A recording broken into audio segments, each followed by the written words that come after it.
গদা মোৰ পৰম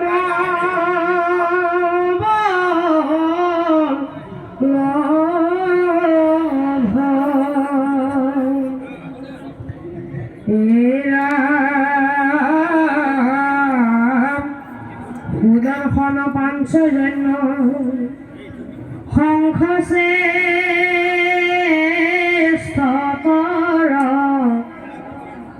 গৰুড় মুহুৰ জান পক্ষীয়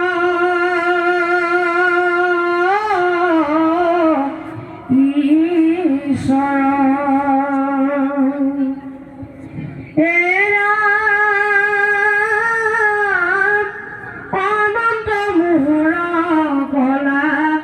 জগতে বিদিত লক্ষ্মী দেৱী আমাক চয়ে থাকে নিত ও ব্ৰহ্মাদেৱ প্ৰহ্লাদ নাৰদ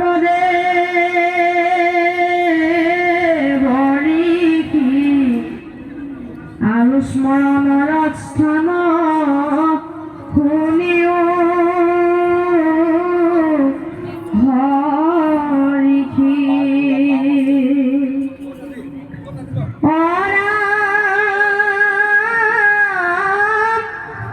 মৎস্য কুৰ্ম আদি নানা ধৰো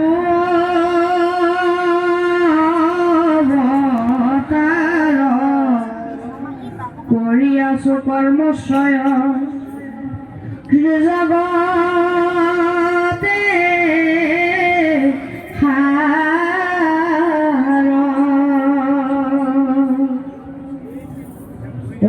কৈ কৈ কৰ্মৰ পুণ্য হিমা সংখ্যা নাই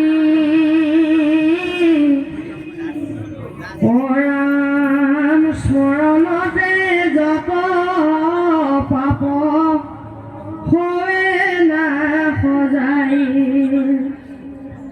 ইন্দ্ৰ চন্দ্ৰ সূৰ্য অগ্নি পৱন দেৱ হৰি ভক্তি সত্য ধৰ্ম বাণী বিজয় মুক্তি আদি কৰিয়া ধৰ্মৰ অবিবাহিতা দক্ষৰ মন্দিনী সবে মহাপতিব্ৰতা চন্দন ৰোহিণী আদি প্ৰিয়া ৰুচিকৰ অদিতি প্ৰমুখে যত ভাৰ্যা কশ্যপৰ অৰাম গংগা সৰস্বতী নন্দা পাৱন যমুনা ঐৰাৱত ধ্ৰুৱ সপ্ত ঋষি আৰু শুনা যিসৱ মনুষ্য পুণ্য কীৰ্তি আতিশয় যুধিষ্ঠিৰ আদি তাক জানিবা নিশ্চয়। পৰম শ্ৰদ্ধাভাজন আজি ৯৪ সংখ্যক শ্ৰীমন্ত শংকৰদেৱ সংঘৰ বাৰ্ষিক অধিৱেশনলৈ আহি এই পৰম পবিত্ৰ স্থান নামঘৰত যিসকলে বহি ঈশ্বৰ কৃষ্ণৰ কথা শুনিছে, আপোনালোকৰ জন্ম জন্মান্তৰ কাৰণে পুণ্য সঞ্চয় হ'ব। এইকণ সময় আমি অন্য মনস্ক হৈ ঘূৰি নুফুৰি ঈশ্বৰৰ কথা শুনিলে আমাৰ জন্ম জন্মান্তৰ কাৰণে পুণ্য হয়। আমাৰ শাস্ত্ৰত কৈছে, যিমানে কৃষ্ণক দিয়ে সেহিহে অক্ষয়, ইহাকো নিবাকো একো জনে নপাৰে। যিকণ সময় আমি কৃষ্ণৰ কাৰণে দিম, সেই সময়কণৰ যিটো পুণ্য, সেইটো আমাৰ আত্মাৰ লগত জন্ম জন্মান্তৰে যাব। এইটো পৰম সম্পদ, এইটো পৰম ধন। মানে আমি যিবোৰ ধন ঘটিছোঁ সেইবোৰ আমি লগত নিব নোৱাৰোঁ। যত দেখা ধন শৰীৰৰ স্ৰজন মৰিলে লগে নাযায়। আমি যিবোৰ টকা ঘৰ বনাইছোঁ, গাড়ী মটৰ কিনিছোঁ, ধন ধান লৈছোঁ, সা সম্পত্তি লৈছোঁ, সেইবোৰ আমি লগত নিব নোৱাৰোঁ। কিন্তু আজি অধিৱেশনলৈ আহি যে নামঘৰত বহি আপোনালোকে কৃষ্ণৰ কথা শুনিলে, এইটো আপোনাৰ ধন লগত যাব। পৰকালৰ ধন মাধৱৰ নাম, তাকো লোৱা গ'লে বান্ধি, ঐক্য এটিক্ষণে এৰা আল যাও, পাছে মৰিবাহে কান্দি। গতিকে আমাৰ জীৱৰ মৃত্যু নাই, জীৱৰ সংস্কাৰ আৰু গতি আছে। আমি নাজানিহে কওঁ আমুকা মৰিল, তামুকটো মৰিল, স্বৰ্গগামী হ'ল, বৈকুণ্ঠগামী হ'ল, প্ৰয়াত হ'ল, বিদেহ হ'ল, ইহলীলা সংবৰণ কৰিলে ইত্যাদি ইত্যাদি। কিন্তু কৃষ্ণই গীতাত অৰ্জুনক কৈছে যে সখা, মানুহ মৰা বুলি কোৱাটো মিছা কথা কৈছে। জীৱৰ মৰণ কহে যিটো জন, সবে মিছা মহাভাৰ। কৰ্মৰ সংস্কাৰে পুনু দেহলৈ, পূৰ্ব দেহ কৰে ত্যাগ।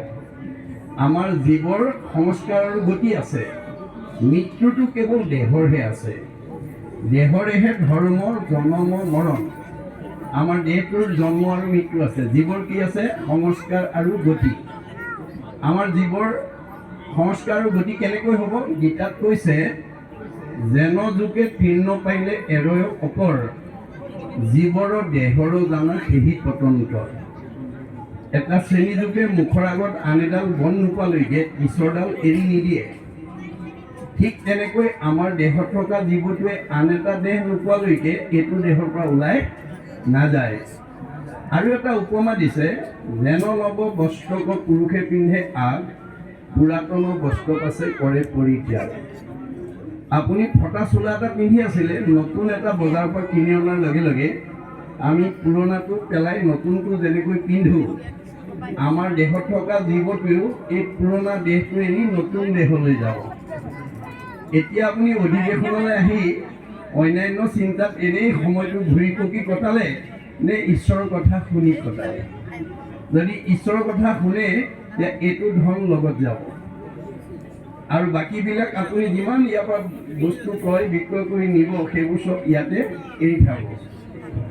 পুত্ৰ ভাৰ্যা ঐশ্বৰ্য থাকিব ঐতে কৰি, পাপ পুণ্য দুই যাব লগত সত্তৰি। পাপ আৰু পুণ্য দুটা আমাৰ লগত যাব। ঈশ্বৰৰ কথা শুনিলে পুণ্য হয়, উপজয় পুণ্য, পাপ हुए দূৰ। পুণ্য যেতিয়া কাণেদি সোমাই যাব ঈশ্বৰৰ কথা, পাপবিলাক ওলাই যাব। খালী বটলত যেতিয়া পানী ভৰাই দিয়ে, ভিতৰৰ বায়ুটো ওলাই যায়।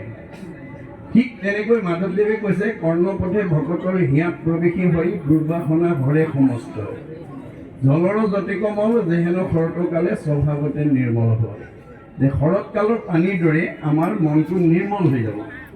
আমাৰ বিজ্ঞানে কৈছে যে আমাৰ উপৰিভাগত যি বায়ুমণ্ডল আছে, ঘনত্বৰ ওপৰত তাক নিৰ্ভৰ কৰি তিনিটা স্তৰ ভাগ কৰি দেখাইছে প্ৰধানকৈ, ট্ৰপস্ফিয়াৰ, টেট্ৰস্ফিয়াৰ, আইনস্ফিয়াৰ।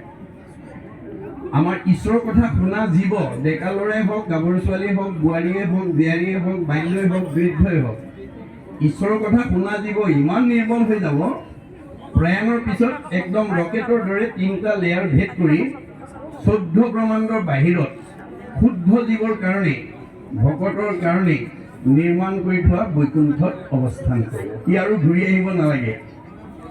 আমি এনেকৈ ভাগৱত শুনিবলৈ কিয় আহিব লাগে? জন্ম ৰহিত হ'বৰ কাৰণে। ভাগৱত শুনিবলৈ কিয় আহিব লাগে? বেয়া এৰি ভাল হ'বৰ কাৰণে। ভাগৱত শুনিবলৈ কিয় আহিব লাগে? জীৱনৰ পৰিৱৰ্তন আনিবৰ কাৰণে। আকৌ শুনি বন্ধা নাৰী পুত্ৰ हुए গুণৱন্ত, দুৰ্জনো সজন हुए দুখী ধনৱন্ত। ভাগৱত শুনিলে ল'ৰা ছোৱালী নোহোৱা মহিলাই সুযোগ্য সন্তান পোৱাৰ যোগ্যতা লাভ কৰে। দুষ্ট মানুহ শান্ত হৈ যায় আৰু দুখীয়া মানুহ ধনী হৈ যায়। ইমান মাহাত্য আছে ভাগৱত শুনাৰ। গতিকে ভাগৱত শুনিবলৈ কিয় আহিব লাগে? আমাৰ নিজৰ হৃদয় আৰু মনটোৰ কথা জানিবৰ কাৰণে। আমাৰ হৃদয়খনত ভগৱন্ত নিবাস কৰি আছে। সমস্ত ভূতৰে মই আছোঁ হৃদয়ত। আমাৰ প্ৰত্যেকৰে হৃদয়তে ভগৱান অৱস্থান কৰি আছে। ভগৱান থকা জেগাখনক বৃন্দাবন বুলি কয়। বৃন্দাবন মানে, বৃন্দ মানে আনন্দ, অবন মানে ৰক্ষণ স্থান। য'ত আনন্দ থাকে সেইখনেই বৃন্দাবন। অৰ্থাৎ আমাৰ হৃদয়খন, প্ৰত্যেকৰে হৃদয়খন এখন এখন বৃন্দাবন। ইয়াত ভগৱন্ত আছে। ভগৱন্তই কৈছে মই থকা জেগাকণ সত্যম শিৱম সুন্দৰম হ'ব লাগিব। মই থকা জেগাকণ সত্য শিৱ সুন্দৰ হৈ থাকিব। লেতেৰা জেগাত মই চৈতন্য হৈ থাকিব নোৱাৰোঁ। আৰু মই য'ত চৈতন্য হৈ নাথাকিম সেইজন মানুহ ডেকা ল'ৰাই হওক, গাভৰু ছোৱালীয়ে হওক, বোৱাৰীয়ে হওক, জীয়াৰীয়ে হওক খোলা হাঁহি মাৰিব নোৱাৰে। ভগৱান যাৰ হৃদয়ত চৈতন্য হৈ থকা নাই, যি হৃদয়খন লেতেৰা কৰি ৰাখিছে, আসুৰিক ভাৱ সোমাই আছে, কাম, ক্ৰোধ, লোভ, মোহ, মদ, মাৎসৰ্য, ঈৰ্ষা, হিংসা, কুৰ্চুট, কপট, ঠগ, প্ৰবঞ্চনা, পৰনিন্দা, পৰচৰ্চা, অভিমান, অহংকাৰ, পৰ অন্যায়, জেদ ভাৱ, এইবোৰ আসুৰিক ভাৱ, এইবোৰ লেতেৰা ভাৱ। এই লেতেৰা ভাৱবিলাক যাৰ হৃদয়ত থাকিব সেইখন জেগা লেতেৰা। গতিকে লেতেৰা জেগাত কৃষ্ণ চৈতন্য হৈ থাকিব নোৱাৰে। কৃষ্ণ চৈতন্য হৈ নথকা হৃদয়খনে খোলা হাঁহি মাৰিব নোৱাৰে। গতিকে আমি খোলা হাঁহি মাৰিবলৈ হ'লে ভাগৱত শুনি আমাৰ হৃদয়খন পৰিষ্কাৰ কৰিব লাগিব। ভাগৱত যেতিয়ালৈকে মলি কাপোৰত চাবোন বা চাৰ্ফ নিদিয়ে তেতিয়ালৈকে মলি কাপোৰখনৰ মলি কেতিয়াও আঁতৰ নহয়। যিমান দামী কাপোৰেই নিপিন্ধক মলি পৰিবই, আৰু মলি পৰিলে তাৰ পৰা মলি আঁতৰাবলৈ চাবোন বা চাৰ্ফ ব্যৱহাৰ কৰিবই লাগিব। আপুনি যিমান ধনৱন্ত, বিদ্যাৱন্ত, শ্ৰীমন্ত, সম্পদশালী নহওক কিম্বা আপোনাৰ মনত কলিমল মায়ামলে